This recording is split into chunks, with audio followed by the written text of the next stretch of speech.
Who else we've got? It's all Macclesfield. Look at Glasner's face. Oh, look at that at the top there. Neville says go for Ancelotti. Interesting. Right. As much as I'd love to be walking around doing my morning paper with you all, I'm going to head inside because it's bleeding freezing.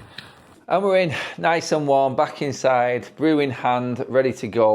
I went with the Mirror for the papers today because it had the best headline inside, which was Fletch up for Razzle and Dazzle. I think I might use that on a thumbnail actually, on FUTV one day when Darren Fletcher gets the permanent job. No, he's not going to, I'm only messing. But that is all the talk actually in the papers. When you open it up, there was some massive headlines actually.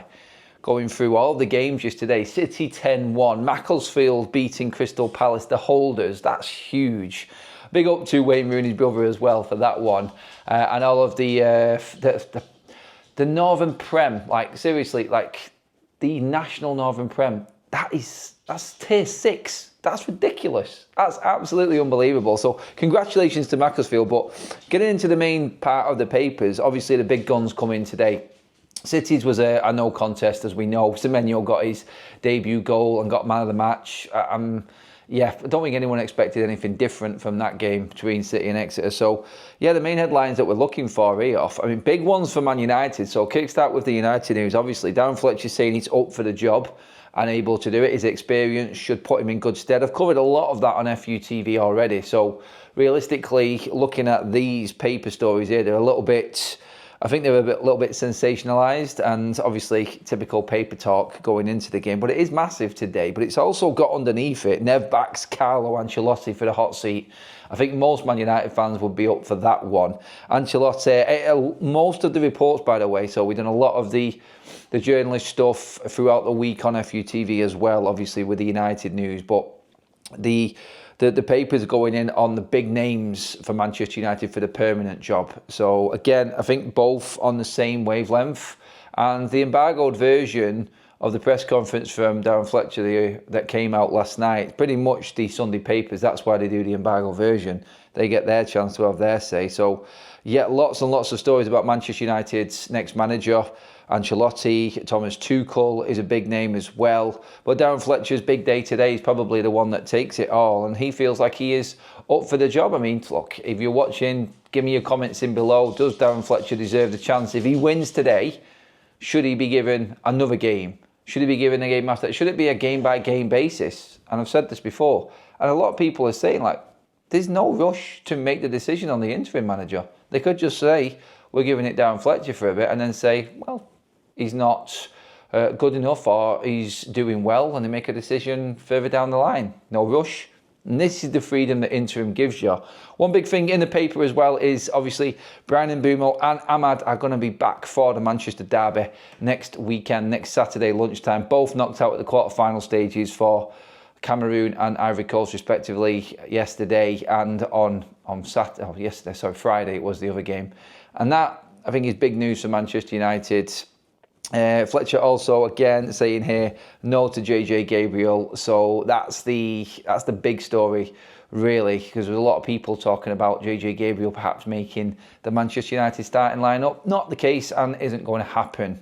But that pretty much covers United. I think United will make their own headlines as the day goes on. If we get the win, then obviously there's going to be a clamour for Fletcher to keep the job, I feel. But we'll see. If he loses, it makes it easy for United to say, right, it's Carrick, it's Solskjaer, whichever way they want to go anyway. But it is going to be big. One little tiny snippet for Hertzler and what Brighton's look is on the game today. Could say it's unfair, but United make headlines, Brighton don't, I'm afraid. Brighton's headlines will be made if they beat United today. The other FA Cup games yesterday, I mean, Newcastle and Eddie Howe scraping by again just against Bournemouth. Bournemouth will feel gutted losing that game. And if you've seen it, I think it was 7-6 on penalties, 3-3 in the actual game. The FA Cup actually really stood up and was entertaining, as entertaining a third round as it could be. The shocks with Macclesfield beating Crystal Palace, City's record FA Cup win Obviously, the Premier League games that went to penalties between Everton and Sunderland, Newcastle and Bournemouth. So, few Premier League teams out already there. Thinking, Everton, Crystal Palace and Bournemouth have already dropped away. You'll get another one today. Obviously, no Spurs as well last night. I forgot all about that, actually, because on a few of the pages in the papers here, when you get past the pages and pages and pages of pure Manchester United, like, seriously, there is so much going on, and all the papers are talking about is United. 6 pages straight through the back of this morning's paper today is on Manchester United.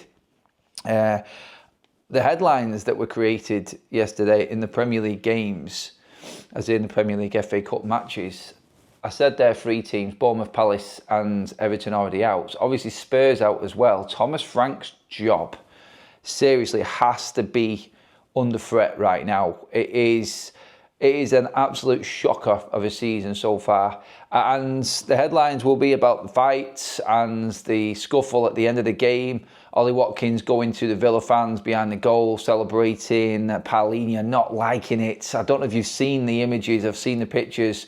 Well, Paulinho sticking his head right into Ollie Watkins, pushing him off the pitch. That brought on a bit of, I won't say mass brawl because that's a bit of an exaggeration, but that brought on all of the coaches, the physio team and everything like that, and everyone got involved. It's covering up the absolute sham which Spurs are this season. They're an absolute disaster case this season, Spurs. And Thomas Frank's job should be on the line. I don't know how it's not being spoken about.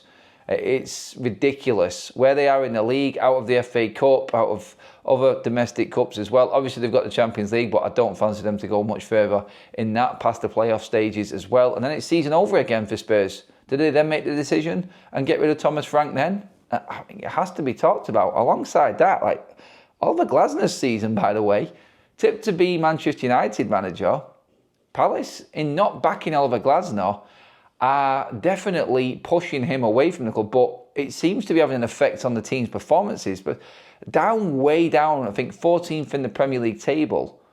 Now defence of the FA Cup, the worst defence in history of the FA Cup.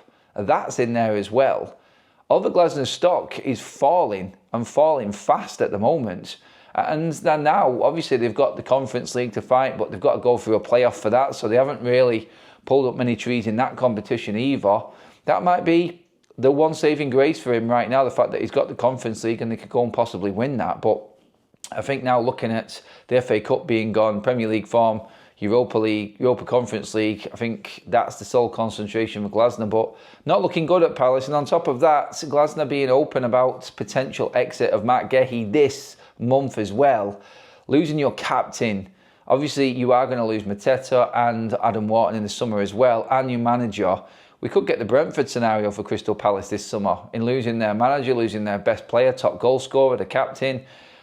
It's going to be a tough old summer for Crystal Palace, and the high from last season to come down to this season and where we are now, that definitely is going to have a massive impact on the fans and what they think anyway, because they're going to be asking questions, and they should be asking questions right now. That's an absolute joke. But Gehi for 40 million.